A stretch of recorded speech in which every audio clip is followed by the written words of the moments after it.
전능하사 천지를 만드신 하나님 아버지를 내가 믿사오며 그 외아들 우리 주 예수 그리스도를 믿사오니 이는 성령으로 잉태하사 동정녀 마리아에게 나시고 본디오 빌라도에게 고난을 받으사 십자가에 못 박혀 죽으시고 장사한 지 사흘 만에 죽은 자 가운데서 다시 살아나시며 하늘에 오르사 전능하신 하나님 우편에 앉아 계시다가 거기로부터 산 자와 죽은 자를 심판하러 오시리라.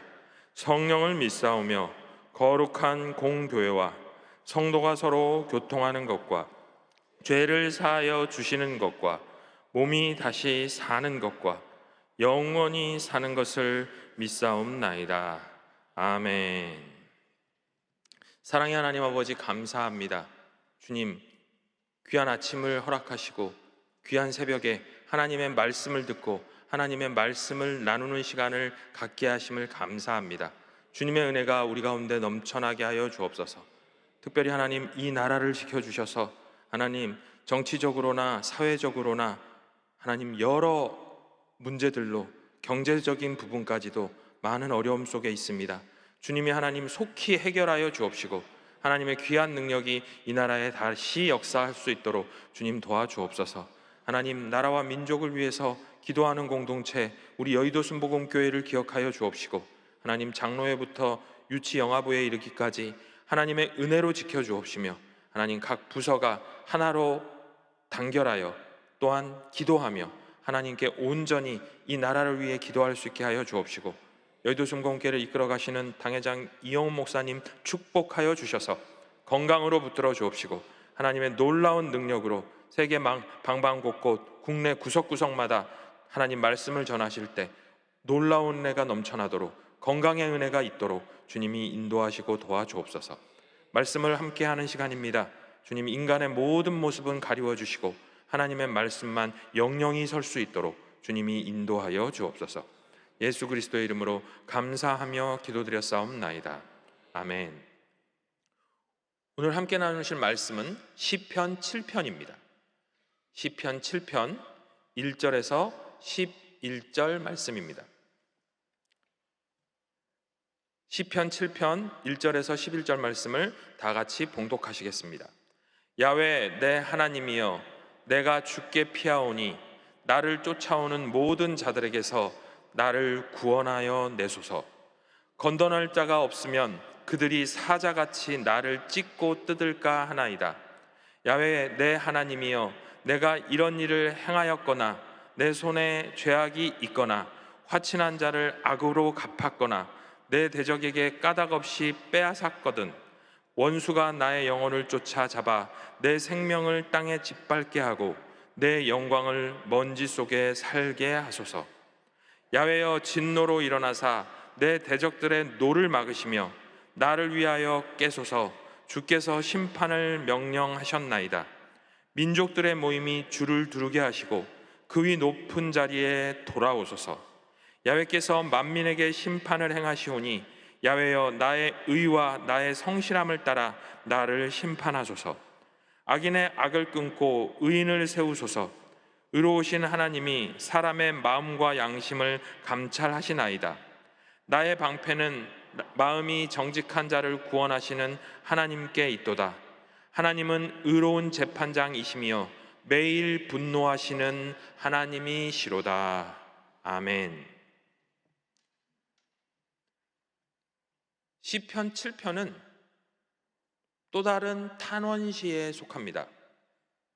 이 말씀은 아마 개인적인 탄원이었을 텐데요, 오늘 말씀의 제목은 나의 방패는 오직 하나님이라는 제목으로 말씀의 은혜를 나누겠습니다. 한번 따라 하시겠습니다. 나의 방패는 오직 하나님. 아멘. 이 개인 탄원시의 주된 내용은 표제가 조금 독특합니다. 이 시편 7편의 표제는 이렇게 되어 있습니다. 다윗의 시가yon, 베냐민의 구시의 말에 따라 야훼께 드린 노래, 이렇게 되어 있습니다. 그러니까 어떤 내용이냐면 누군가가 나에 대해서 무슨 말을 했다는 말을 듣고 다윗이 너무나 상처를 받고 상심했다. 그러니까 베냐민의 굿이라는 사람이 아마도 다윗을 모함했던 것 같습니다. 정확히 성경을 찾아봐도 굿이라는 사람이 어떤 사람인지는 나와 있지 않습니다. 근데 베냐민 지파인 것으로 보아 다윗은 이새가 속한 유다 지파였고, 베냐민 지파는 사실상 다윗의 전대왕이었던 사울 왕의 지파였습니다. 그렇다면 아마 자신의 집안에서 왕이 세워져서 상당히 고향되고 기분이 좋았을 베냐민 지파에서 유다 지파에서 자신의 지파의 왕권을 뺏어가자 아마 뒤에서 수근거렸을 겁니다. 저 양이나 치던 인간이 무슨 왕을 한다고 말이야. 어디서 보지도 못했던 이상한 왕이 하나 나타나가지고 이렇게 통치를 하면 이 나라가 괜찮겠어? 하고 아마 모함하는 소리가 있었을 것으로 보입니다. 또한 시편 7편 5절 말씀 끝에 보면 셀라라는 말이 나옵니다. 그러면 시편에서 셀라가 나왔을 때는 읽으시면 안 됩니다. 뭐하고 똑같냐면 시편은 사실 노래거든요. 그래서 노래를 한참 부르다가 어떻게 하는 거랑 똑같냐면 하고 노래를 부르다가 4분 쉬고 한 박자 쉬고 이걸 말로 하는 거랑 똑같습니다. 셀라를 하게 되면. 그런데 셀라가 붙어 있는 것은 그것이 아마도 예배에서 많이 사용되었을 가망성이 높습니다.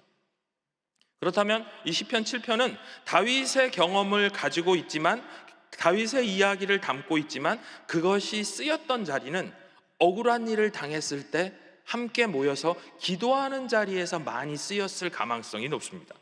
그게 바로 셀라라는 말입니다. 다윗은 1절에 이렇게 부르짖습니다.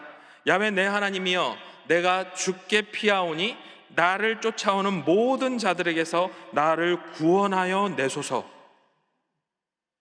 야훼 여 하지 않고 야훼 부르고 내 하나님이여 하고 2번을 부릅니다. 3절도 야훼 내 하나님이여 라고 부릅니다. 2번을 연속으로 부르죠. 쉽게 해서 아빠 하는 것처럼 지금 다윗은 마음이 급합니다. 그리고 너무너무 아픕니다. 그래서 7편 2절 말씀은 또 이렇게 기록합니다. 건전할 자가 없으면 그들이 사자같이 나를 찢고 뜯을까 하나이다. 하나님을 찾았던 이유가 분명해집니다. 만일 하나님이 저의 건져 주실 자인데 만약 나를 건져주지 않으면 그들이 사자같이 나를 찢고 뜯을까 하나이다. 여러분, 느낌이 옵니다. 우리 말로 사람을 상처 줄 때 일반적으로 쓰는 표현이 있죠. 말로 물고 찢는다. 그들이 사자같이 그 악한 말로 나를 뜯고 찢을까 하나이다. 그러면 어떻게 해야 될까?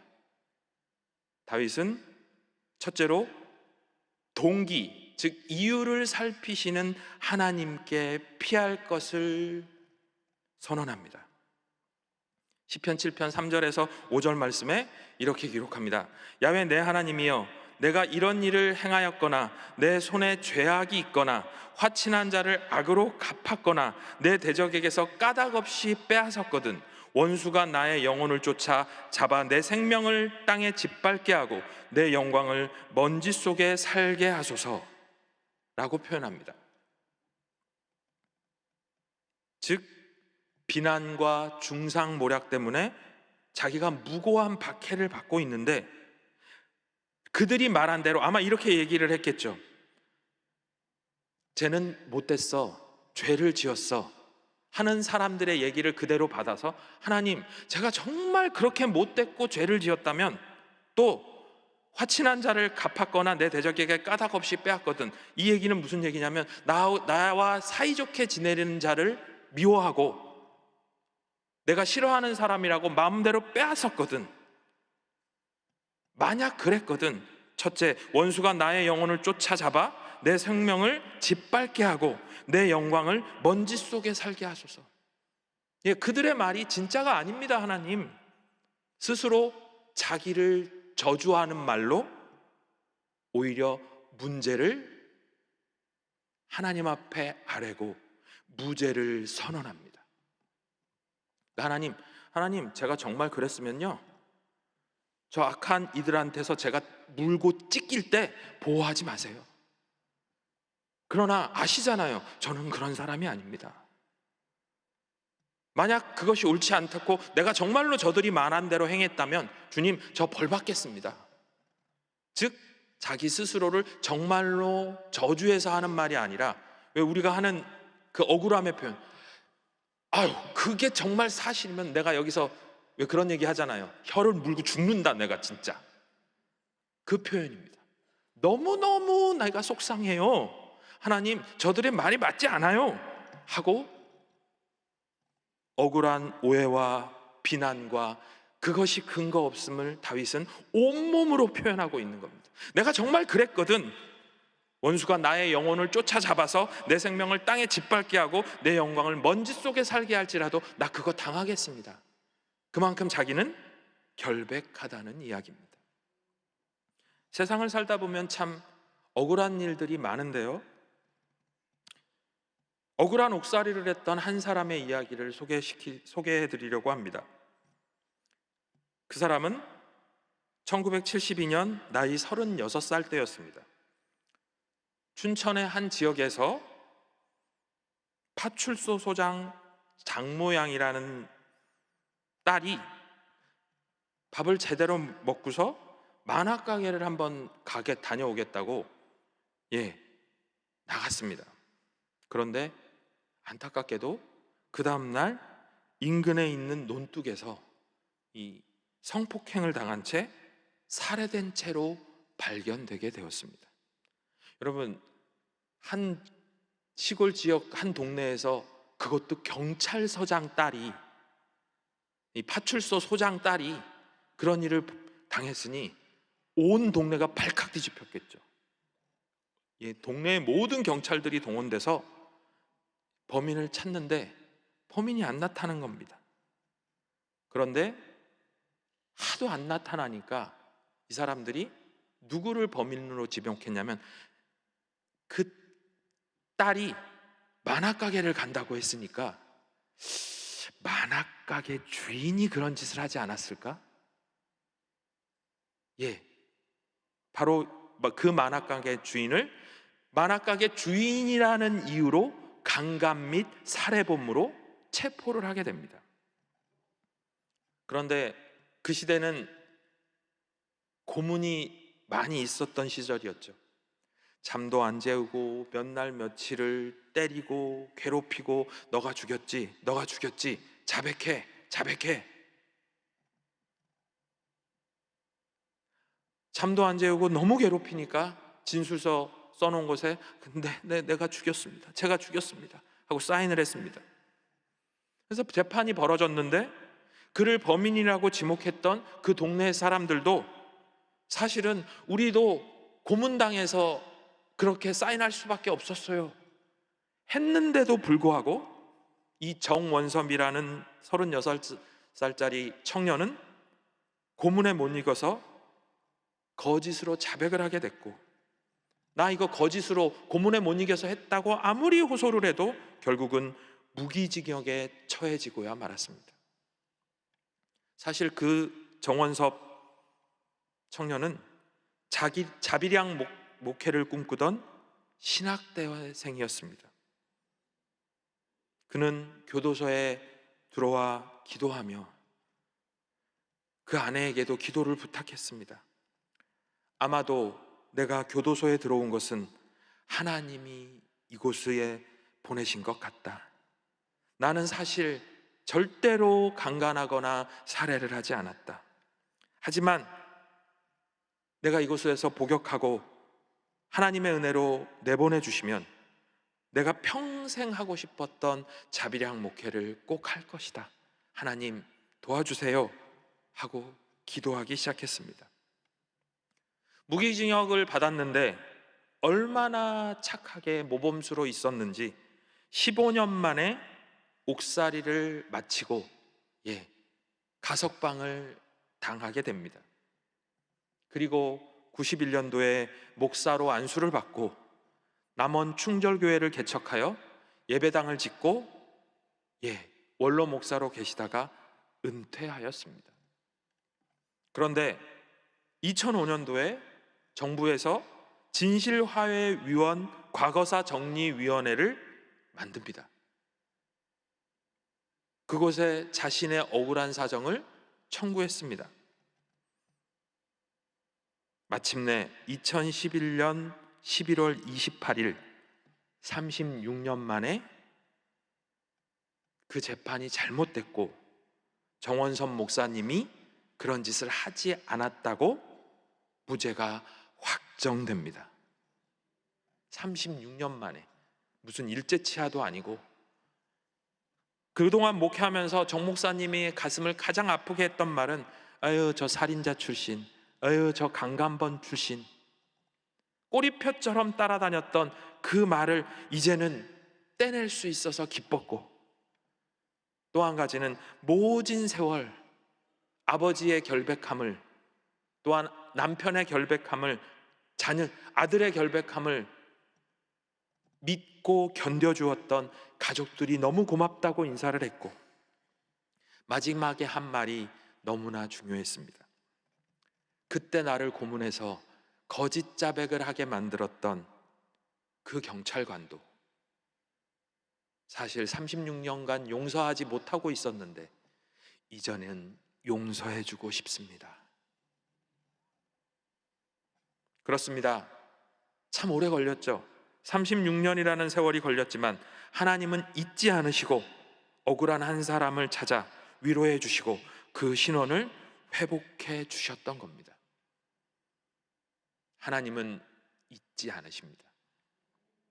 혹시 지금 어떤 오해와 비난과 말도 안 되는 중상모략에 괴롭힘을 당하고 계십니까?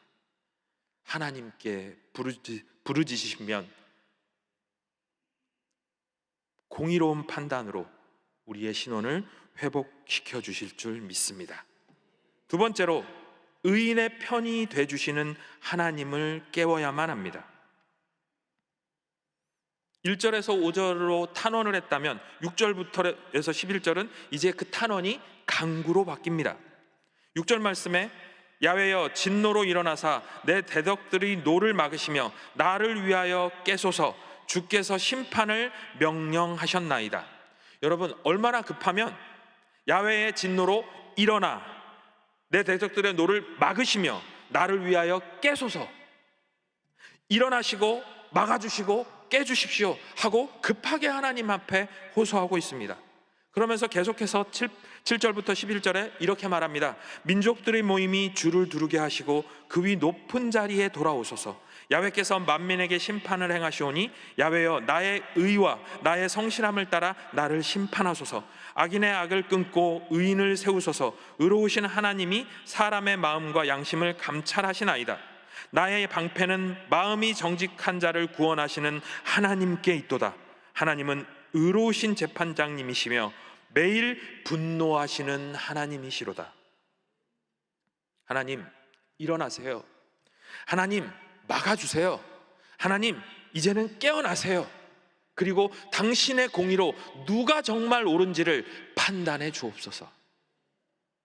사람들은 자꾸 나에게 그렇게 아무리 얘기를 해도 악인을 끊고 의인을 세우시는 그 의로우심으로 하나님이 사람의 마음과 양심을 감찰하시나이다.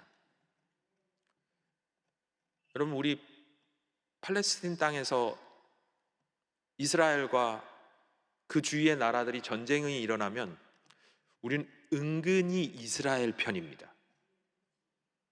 일단 다른 이름들은 익숙하지도 않고 성경에 이스라엘이라는 말을 자꾸 듣다 보니까 어디가 옳은지 어디가 문제가 있는지 무턱대고 그냥 이스라엘 편입니다. 내 편이라 이겁니다.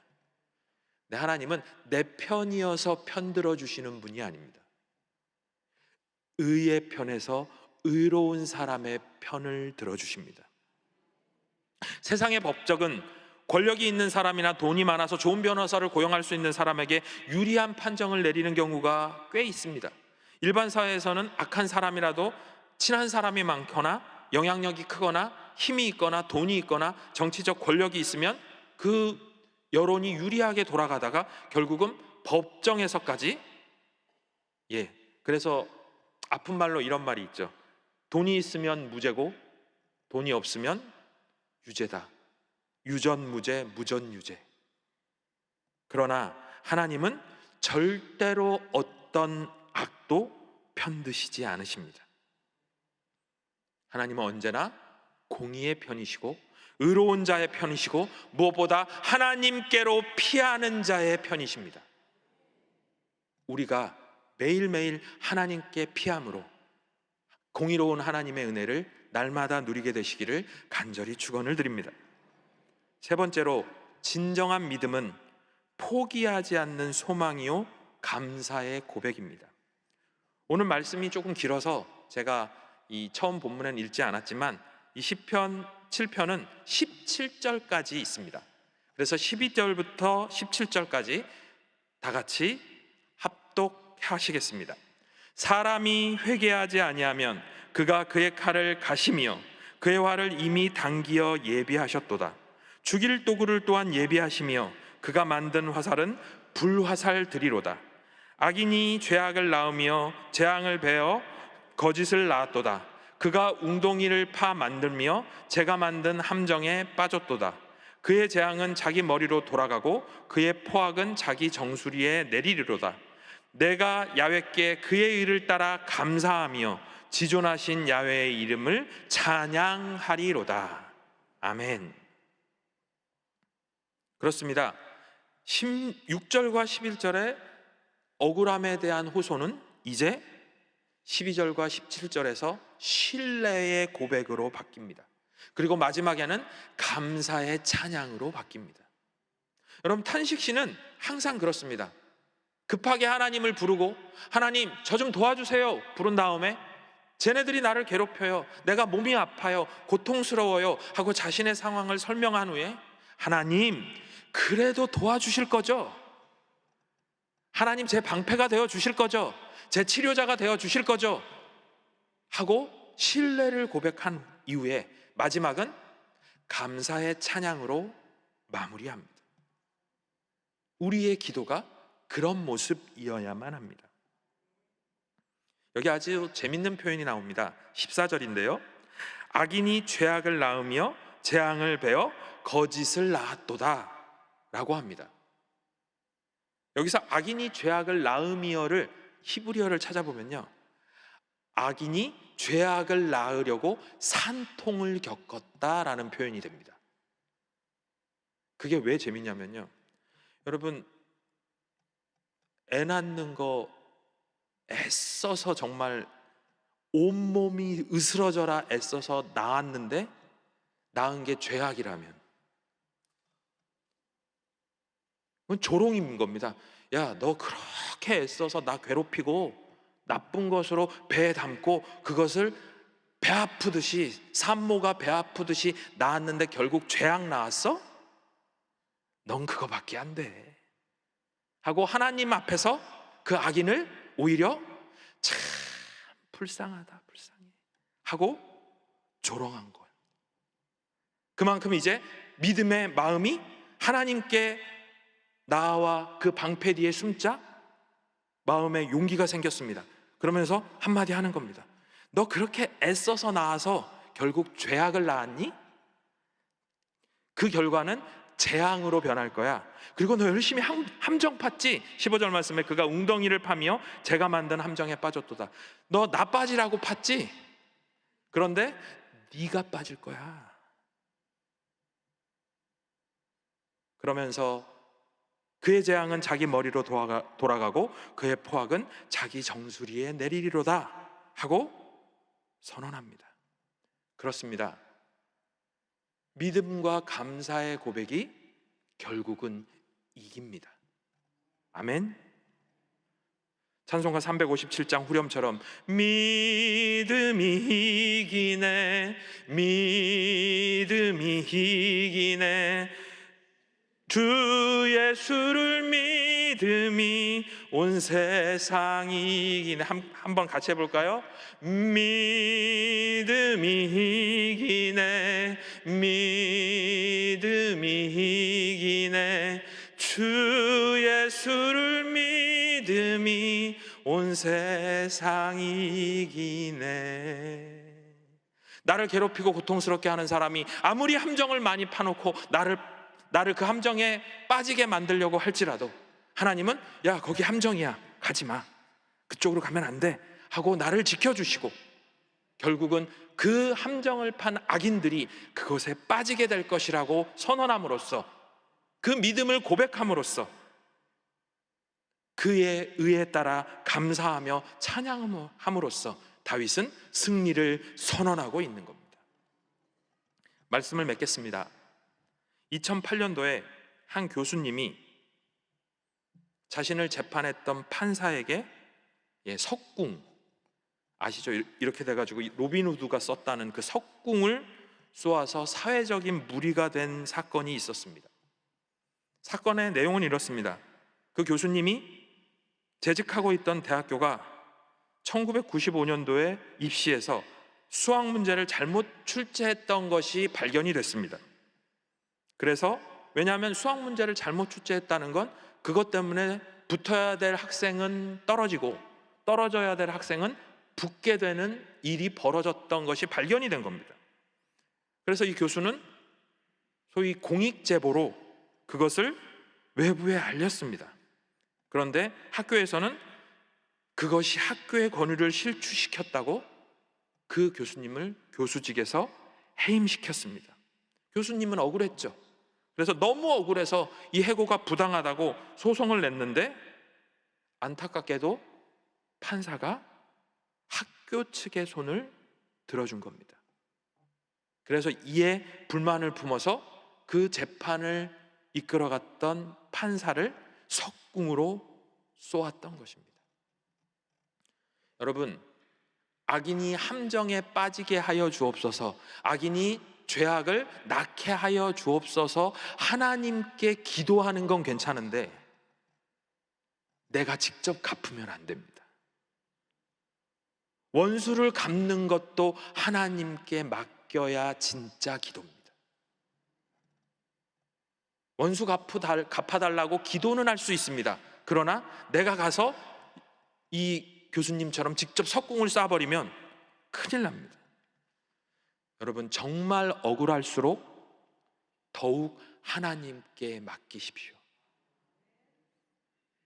아까 그 고백처럼 깨어나소서, 막아주소서, 일어나소서, 하나님을 흔들어 깨워야지 내가 직접 가서 때리면 안 됩니다. 하나님, 내가 하면 안 되잖아요. 하나님, 일어나세요.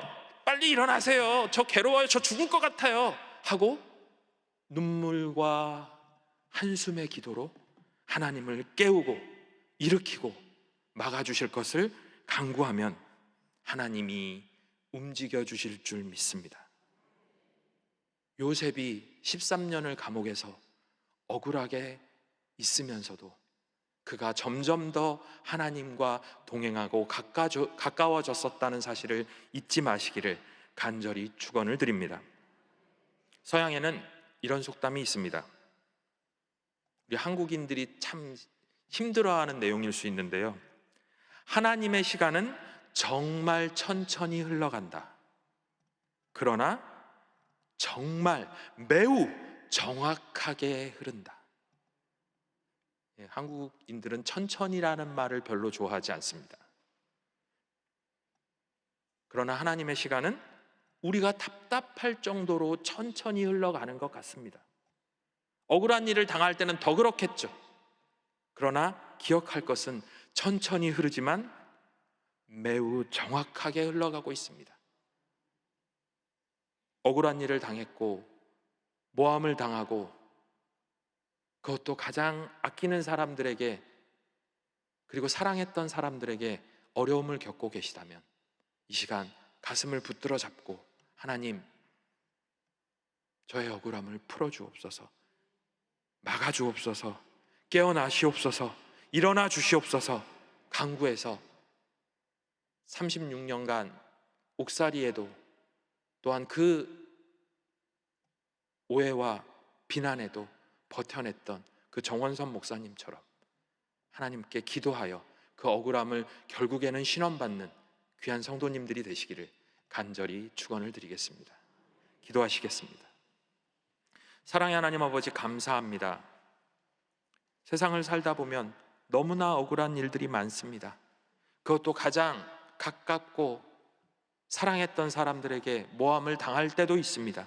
주님, 그래도 하나님이 지켜주시고 피하게 하여 주셔서, 주님 깨어나 주셔서, 주님 일어나 주셔서, 주님 막아 주옵소서. 하나님의 은혜를 붙들어 주옵시고 놀라운 사랑 안에 그 은혜를 깨달으며 주님 억울함을 신원해 주시는 하나님의 능력을 날마다 믿으며 살 수 있도록 주님이 인도하여 주옵소서. 빈손으로 나오지 아니하고 헌금 드린 손길이 있습니다. 100배, 60배, 30배로 채워주시고 은혜로 붙들어 주옵소서. 예수 그리스도의 이름으로 감사하며 기도드렸사옵나이다. 아멘. 하늘에 계신 우리 아버지여, 이름이 거룩히 여김을 받으시오며 나라가 임하시오며 뜻이 하늘에서 이루어진 것 같이 땅에서도 이루어지이다. 오늘 우리에게 일용할 양식을 주시옵고 우리가 우리에게 죄 지은 자를 사하여 준 것 같이 우리의 죄를 사하여 주시옵고 우리를 시험에 들게 하지 마시옵고 다만 악에서 구하시옵소서.